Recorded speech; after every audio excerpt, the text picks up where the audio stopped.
Hello, everybody.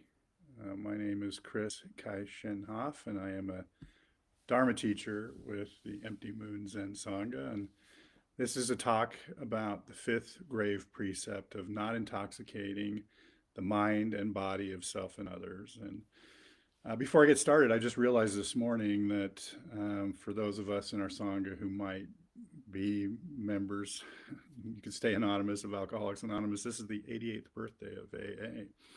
So I thought that was a nice timing of giving a talk on the fifth precept. So a while back, I was in New York City, in a city famous for its sights and not so famously for its smells. And during our time in New York City, there was one smell that seemed to dominate the rest, and that was weed. The smell of cannabis was everywhere. Now, for the record, I am completely in favor of the full and complete legalization and decriminalization of marijuana. I'm also in favor of the dismissal and resentencing of marijuana convictions, which could potentially affect more than 40,000 incarcerated individuals. Having said that, this experience of smelling weed everywhere had me thinking about all the ways we escape our life as it is, and how radical it is to endeavor to live a life of refraining from intoxicants. Empty Moon has been doing a series these last few months on the precepts, and these included one, abstaining from killing, two, abstaining from taking what is not given, three, refraining from sexual misconduct, four, absence from harmful speech, and finally, my job, refraining from intoxicants. Seems clear enough at first pass. The fifth precept is asking us not to drink or do drugs, not to sell, drink, or drugs, not to pollute our minds or bodies, to seek clarity, to live a life of renunciation. But I think there's more to this precept than that. Now, sure, I think literally that it makes sense not to ingest intoxicants of any kind if we are on the path of paying attention to our lives. But abstinence is not for everybody on the path. Many folks who practice Zen enjoy the occasional glass of wine or beer and understand its value and connection and sociability, or just enjoy the taste. Whether to drink or not drink, use drugs or not use drugs, is something that must be worked out for each individual.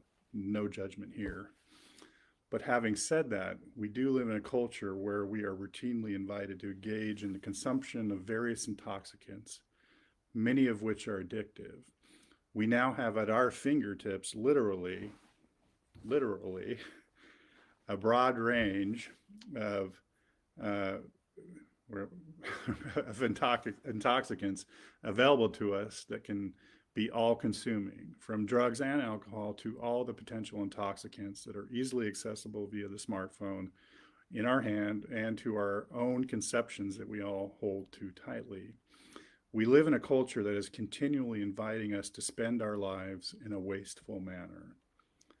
This precept reminds me of what a Jungian friend once told me recently about why there was a tidal wave of zombie movies and TV shows over the last several years. As a Jungian, he related it to our collective unconscious. He said that it's because we, all of us, are afraid of becoming zombies, sleepwalkers in our own lives. But instead of a singular focus on the search for brains, we find ourselves unable to focus because of the limitless distractions available to us, all the while missing our lives as they really are. I get it. Seeing our lives as they really are can initially be quite terrifying, and it is not surprising that many of us would want to escape that experience. But this practice compels us to somehow find the courage to face the fact of our suffering, to awaken as our lives really are and face reality unclouded by intoxicants, distractions, and our precious conceptions.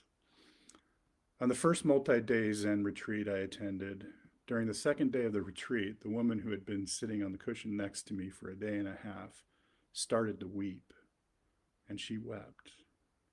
And we all sat holding that space for her. It was then that I discovered something about the power of this practice as we do it together. I wonder if that's what all these precepts are about, creating an environment of clarity so that we may look at the light and the shadow of our lives. Rumi writes, the cure for pain is in the pain. Avoiding intoxicants of all kinds has for me allowed me to find the gentleness and patience to do the work of examining my own pain and suffering. And in this effort, I've been rewarded moments of clarity or occasionally the ability to see and love. Although we might not consider ourselves addicts, a question we can ask as we examine this precept is, what sorts of intoxicants do I use that distract me from my life? Although I may not be an alcoholic, for example, what distractions do I use alcoholically? According to Kevin Griffin, who wrote one of the seminal books on Buddhism and recovery, titled One Breath at a Time, writes that the Four Noble Truths can be translated as such. One, while some elements of life are inevitably painful, like getting sick, getting old, and dying. Two, many of the difficulties we experience are created by our own tendency to crave pleasure, avoid pain, and cling to that which can't be held. Three, nonetheless, if we see these truths and how they work, it's possible to break the patterns and achieve joy and freedom. And four, the way to achieve this freedom is by following a practical set of guidelines for life and spiritual practice. The Buddha says that the appropriate response to the first noble truth is to understand suffering. For the person leaning into the fifth precept, this truth is embodied in our understanding of our addictive habits, and thus begins our process of moving away from the intoxicants we prefer. Until we see the deep and profound unsatisfactoriness of our addictions and its distractions, there's little possibility of change. This understanding challenges us to think of the real life difficulties we face, difficulties that just come with being human. It asks us to consider all the other people who share the same forms of suffering. Maybe we will see we are not alone in our difficulties and pain. It also challenges us to think of ways in which we create or exacerbate our problems through clinging or rejecting or trying to avoid or escape what is. And regarding our use of intoxicants, it asks us to look at all the ways our particular addictive habits or escape tactics have created suffering in our lives, to consider all the ways intoxicants have caused you and others pain.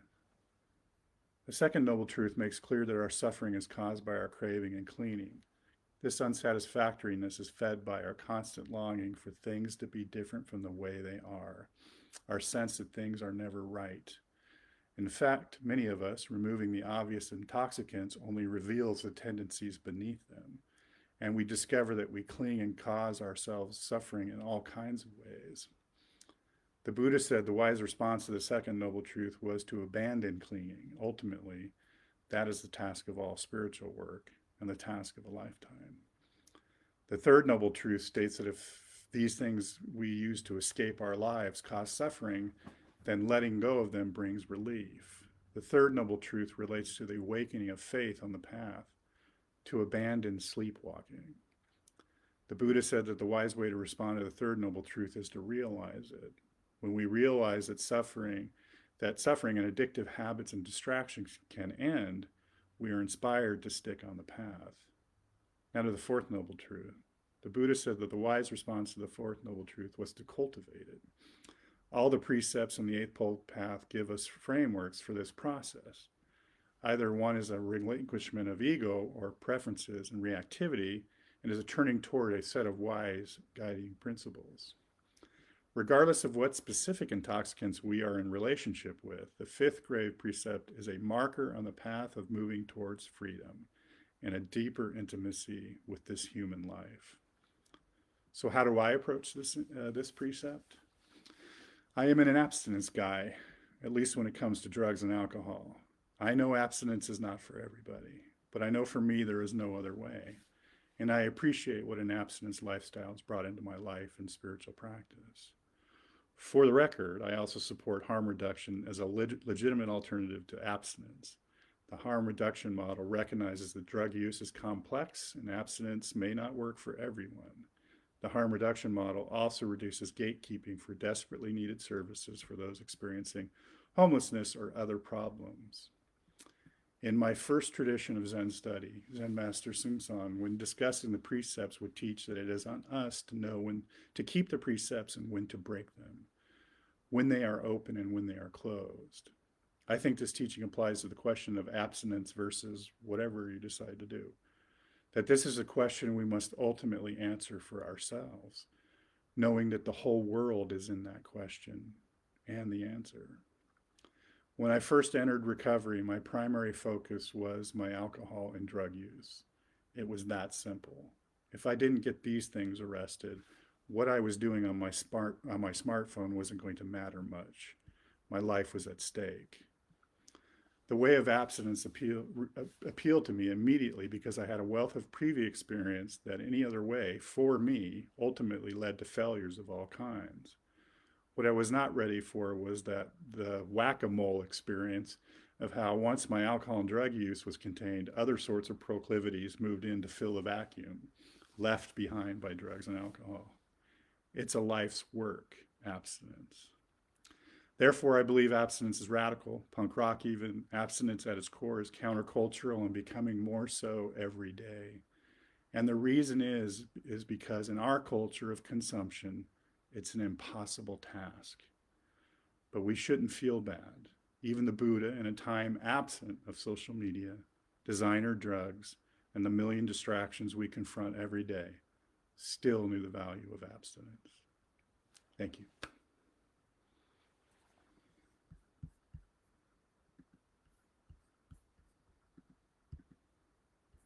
Let me end this